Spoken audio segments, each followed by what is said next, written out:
Hello, मैं विकास राजोरा। मेरा subject biology और आज हम 12th क्लास से जो टॉपिक पढ़ने जा रहे हैं वो है जेनेटिक मटेरियल इज डीएनए। और इस बात को प्रूव करने के लिए दो साइंटिस्ट ने एक्सपेरिमेंट किया और उन दो साइंटिस्ट के नाम थे एल्फ्रेड हैशे एंड मार्था चेज 1952 में। ये है हमारा थर्ड एक्सपेरिमेंट, इम्पोर्टेंट है। इन्होंने एक्सपेरिमेंटली प्रूव किया कि जेनेटिक मटेरियल डीएनए ही है और अपने एक्सपेरिमेंट में इन्होंने वायरस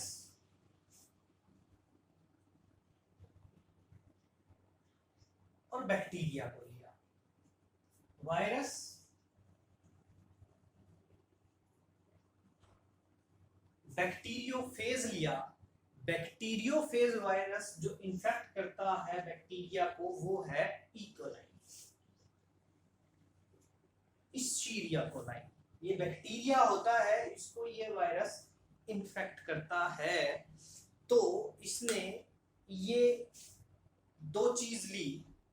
चलो अब इनके बारे में एक एक करके बात करते हैं। ये हमारा बैक्टीरिया इकोलाई बैक्टीरिया है और इसको इन्फेक्ट करता है बैक्टीरियोफेज वायरस। और वायरस में ये जो बैक्टीरियोफेज वायरस होता है इसमें सिर्फ दो ही चीज होती है। पहली होती है प्रोटीन कोड और दूसरा होता है इस वायरस का जेनेटिक मटेरियल डीएनए। इस बैक्टीरियोफेज में सिर्फ दो ही चीजें होती हैं, प्रोटीन कोड और जेनेटिक मटेरियल इसका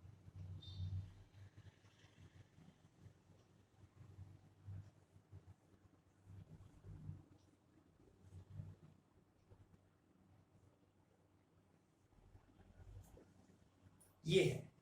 ये वायरस है, ये हो गया प्रोटीन कोड और ये हो गया इसका जेनेटिक मटेरियल डीएनए। उसने क्या किया, इस बैक्टीरियोफेज को इकोलाई के साथ कल्चर कराया। दैट मीन बैक्टीरियोफेज ने इकोलाई के अंदर एंटर किया, यानी कि इस बैक्टीरियोफेज का जो जेनेटिक मटेरियल है उसने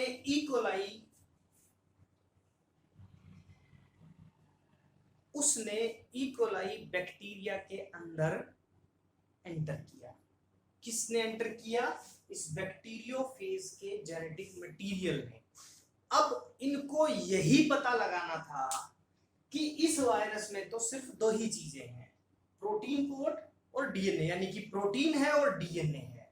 तो उनको पता लगाना था कि इन दोनों में से एंटर किसने किया इसके अंदर, और जिसने अंदर एंटर किया वही जेनेटिक मटेरियल। तो इसको पता लगाने के लिए उसने क्या किया कि जेनेटिक मटेरियल प्रोटीन है या डीएनए, इसको पता लगाने के लिए उसने क्या किया,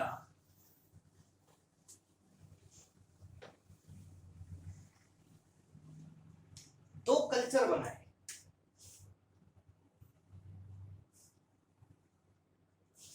इस कल्चर में उसने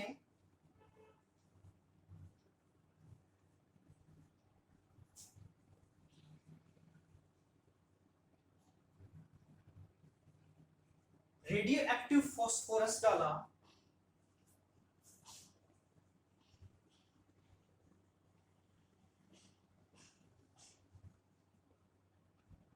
और इस कल्चर में उसने रेडियो एक्टिव सल्फर डाला।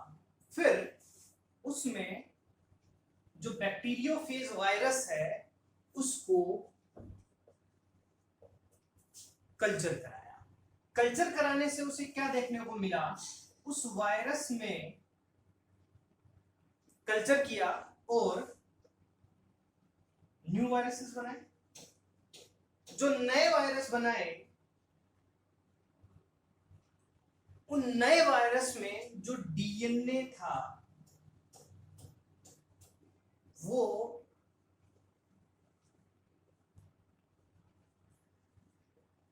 रेडियो एक्टिव था, प्रोटीन नहीं था।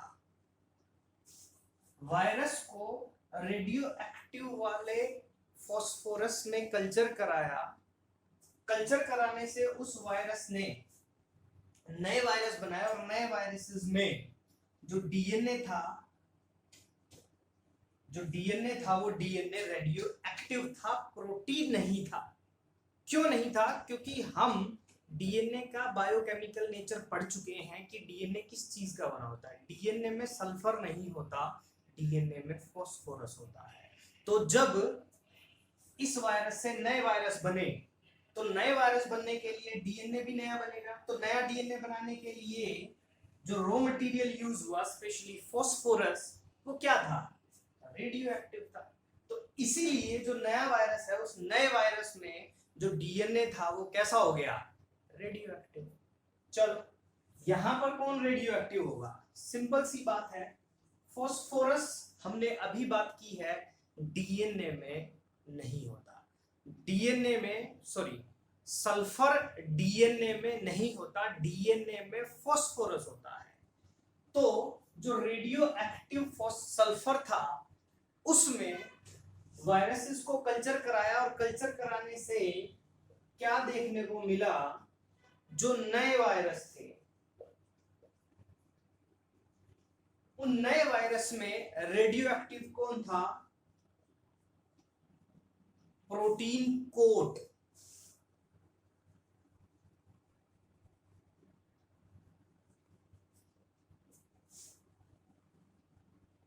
रेडियो एक्टिव कौन था? Protein coat. डीएनए नहीं था। क्यों नहीं था? क्योंकि हमने बात की कि डीएनए में क्या नहीं होता? सल्फर नहीं होता। क्या होता है? फास्फोरस होता है। उसी तरीके से प्रोटीन में भी फास्फोरस नहीं होता, तो क्या होता है? सल्फर होता है। और हमने सल्फर को रेडियो एक्टिव किया था, तो ऑब्वियस सी बात है, जिसमें जो चीज होगी वही रेडियो एक्टिव होगा। तो प्रोटीन में सल्फर था, तो प्रोटीन कोट जो है वो रेडियो एक्टिव हो गया। अब उसने क्या किया? इन रेडियो एक्टिव जो वायरसेस थे,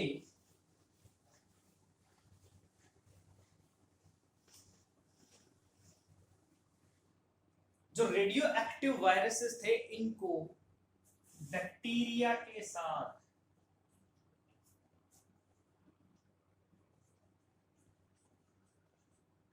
कल्चर कराया।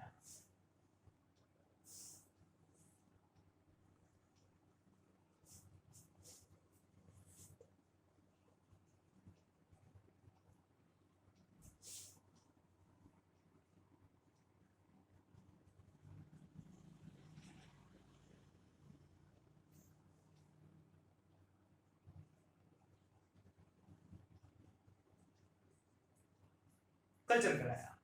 सबसे पहले 3 स्टेप में किया उसने। सबसे पहला इन्फेक्शन। इन्फेक्शन क्या?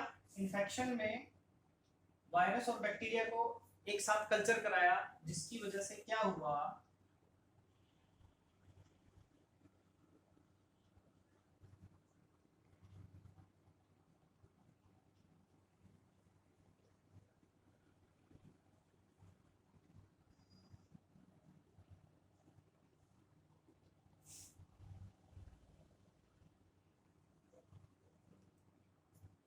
जिसमें क्या हुआ?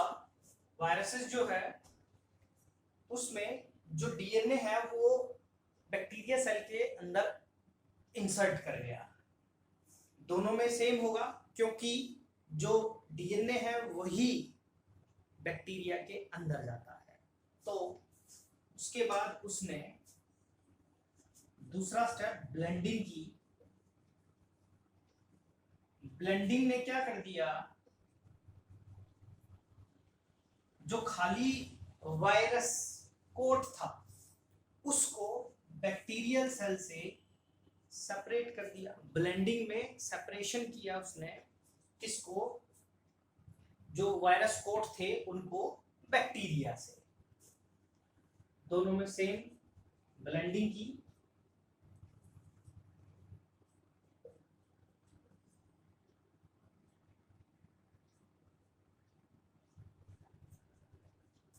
ब्लेंडिंग की।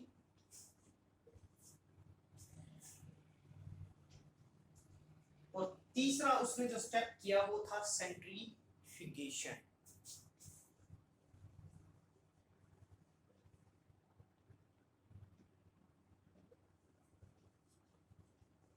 तीसरे स्टेप में उसने सेंट्रीफ्यूगेशन किया और सेंट्रीफ्यूगेशन से उसे क्या देखने को मिला?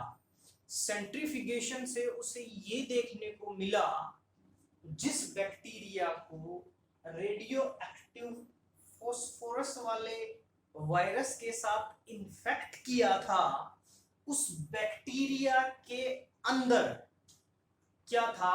रेडियो एक्टिव डीएनए था। या ये कह सकते हैं कि वो बैक्टीरिया रेडियो एक्टिव फॉस्फोरस के साथ था, या बैक्टीरिया जो है वो रेडियो एक्टिव था। लेकिन जिस बैक्टीरिया को किस वायरस के साथ? रेडियो एक्टिव सल्फर के साथ कल्चर कराया था, वो बैक्टीरिया रेडियो एक्टिव नहीं था। जो ये बात प्रूव करता है कि जेनेटिक मटेरियल डीएनए है। कैसे? क्योंकि अंदर क्या गया? अंदर गया डीएनए, बाहर क्या रह गया? Protein code. पता कैसे लगा? क्योंकि दोनों रेडियो एक्टिव थे। जो अंदर गया वो शो कर गया, तो इसीलिए पता लगा कि जो डीएनए है वही जेनेटिक मटेरियल है। ये था हेर्शे और चेज का एक्सपेरिमेंट। ये भी इंपॉर्टेंट है, हेर्शे एंड चेज के नाम से आता है, explain the Hershey and Chase experiment.